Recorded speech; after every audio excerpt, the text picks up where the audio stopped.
Hello, I am Andrea Goeglein, and I'm just going to check something. This is week 3 of the Unicorn Challenge, and I just need to check something on my Audible. Oh, it's working, so I don't need to check anything else. Hey, this is week 3.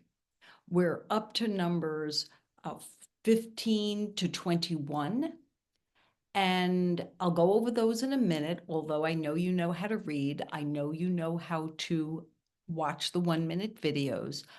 So I want to just show you, in addition to what we'll talk about in the Unicorn Challenge, um, actually how I do this. One of the things I want you to know about this work and about these tips, I do them. Do I do them religiously? Do I do them perfectly? Oh, come on. I am I have lots of places where you could like poke me and I will start bleeding. It is not about perfection. And that point couldn't be more true than with tip 15, which is develop a reflective practice of reading, writing, and reflection. Hey, I will say this every way from Sunday. I've got video collections. There are people who have devoted their entire lives to this one aspect of human development. And I will tell you that if you were to only do one thing, not even doing the dump list, but if you were to only pick one thing out of the 60 tips, making yourself develop a daily reflective practice that has reading, writing, and some form of reflection that you are comfortable with or that you're willing to grow into. Mine has changed dramatically over the years. What I would say is that one tip has greater potential to touching every aspect of your life than any other tip. So I want to show you in physical form something that I do. I am a visual person.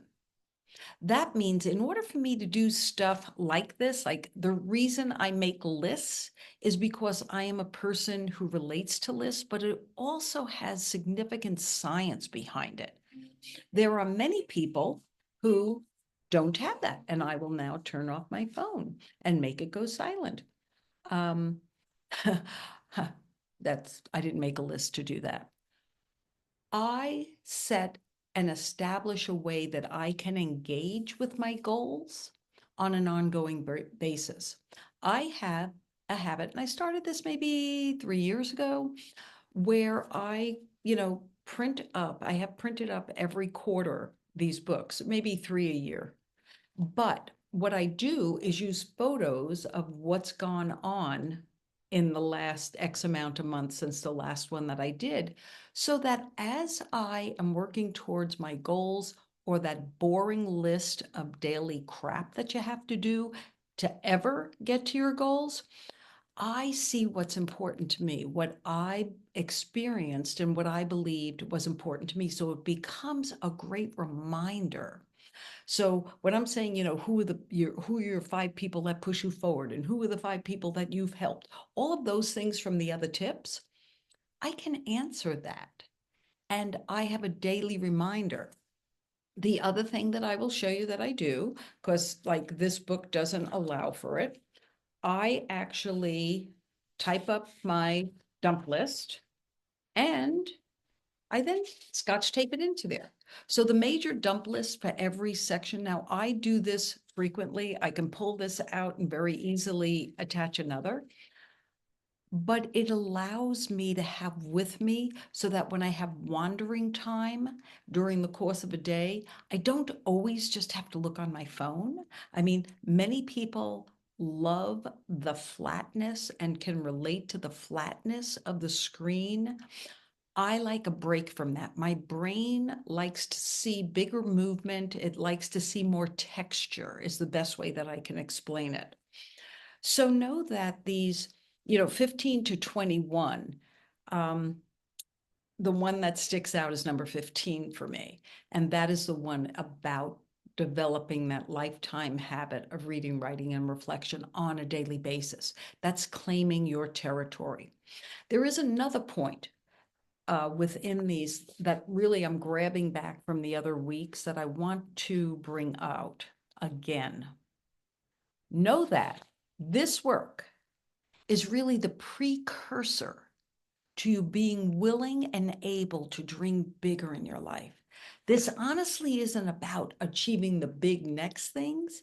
It's about establishing housekeeping habits on a daily basis that are you routinize so much that the mundane is routinized and it gives you space to be able to say, what else could I do? And by the way, have you noticed she looks a little drunk, my poor little unicorn? Some days are harder than others, and I'm really relating to that. So you have the reflection.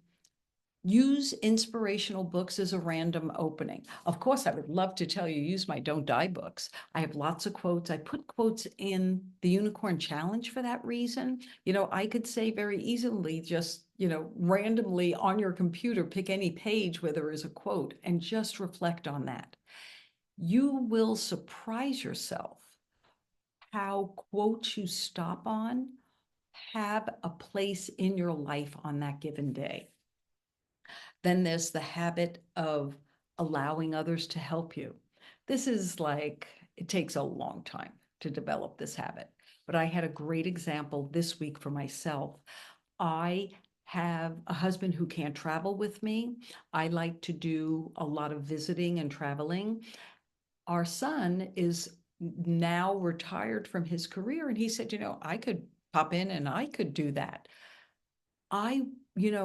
They know I am open to people saying, hey, wait a minute, you need this.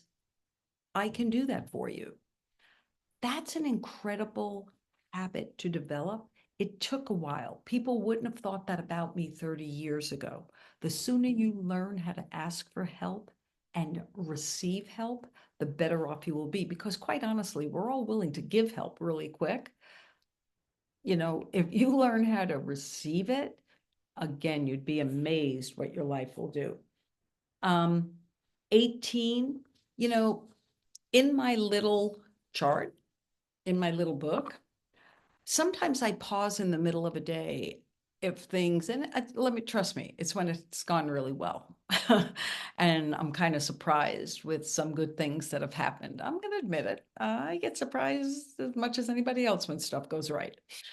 And I do pause and write a note to myself because you know what? I'm very quickly on to the next thing.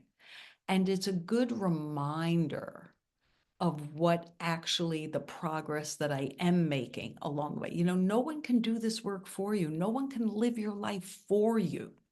All the changes you are making in this mundane house cleaning habit building is for you so that you can then open up space. And I want to speak very specifically to age. I make no secret of my age. I am 68 and way closer to 69 than I am 68. What I care to achieve in 60-day unicorn challenges today looks dramatically different than it did at 20 or 30 or 40 or 50. Go with it. What I'm asking you to do is pay enough attention that you actually know how it's shifting and whether or not you have to do some mental house cleaning as to, oh, that's not good enough. I'm not achieving big enough goals. Just being more helpful in my community is no longer good. Or being, it's voting season, being a person who works at the voting polls. Oh, that's, that isn't the same thing as owning a small hotel, which I've done, or a Haagen-Dazs ice cream store, which I've done. Hey, it all matters. And it is what you bring to your life and the mindset you bring to your life that's so important. So then I want you to get very specific. If there's a bunch of mundane things on your list, I have had, and I'm going to tell you again, for 2 years, I've had 2 pieces of digital material. One was a VHS tape and one was a CD. that I needed to have put into the cloud so that I could actually watch it and save it. I finally got a company that I could trust and start the process of getting that done. That stayed on my list 2 bleeping years. It's that kind of stuff that you think, oh my gosh, I can't believe it took 2 years. Well, you know what? I look at these things and make lists and say, okay, I'm going to do this. And then sometimes life takes over and you don't get to do it. But having the list allows you to keep a rolling progress. And then it's really important, point 20, it's really important for you to go back and really do the list. You have heard me say many times that this is 60 days and that's as much as nonsense as anything else. It could be 60 days or 6 days or 600 days. What it is habit building.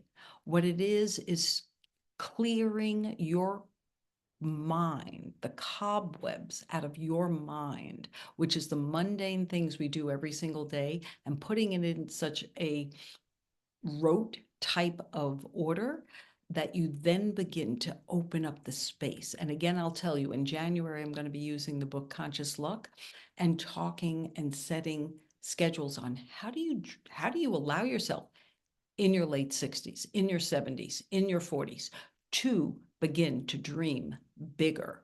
And what does dreaming bigger mean at those different phases of life? And a lot of it will go back to my base, don't die work, just so that you know. And then the last one is take time for a staycation. I don't care if it's your Saturday. Take a break. And if you can't get a whole day, take 6 hours. But really schedule for yourself nothing normal in your schedule. Like if having a schedule on Saturday is something you do because you have to take the kids to the park or you have to, that's the day that you run errands or whatever it is that you do on Saturdays, break it. Read books, movies, hikes. Just don't let the world invade your space for some set amount of time. So that's week 3. I promise I'll take care of her and try and straighten her out a little bit.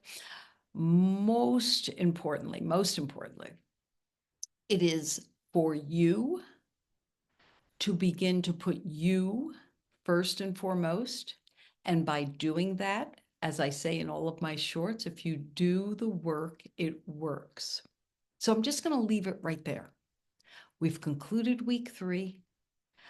That doesn't mean you're anywhere near these 3, the next 7 steps. I know that, you know that. What is important is that you keep marching forward for yourself. I am Andrea Goeglein. This is the Unicorn Challenge. It is free. And I would love for you to donate for Teach for America Nevada or Teach for America Vegas. I always put the link below. And come back next week.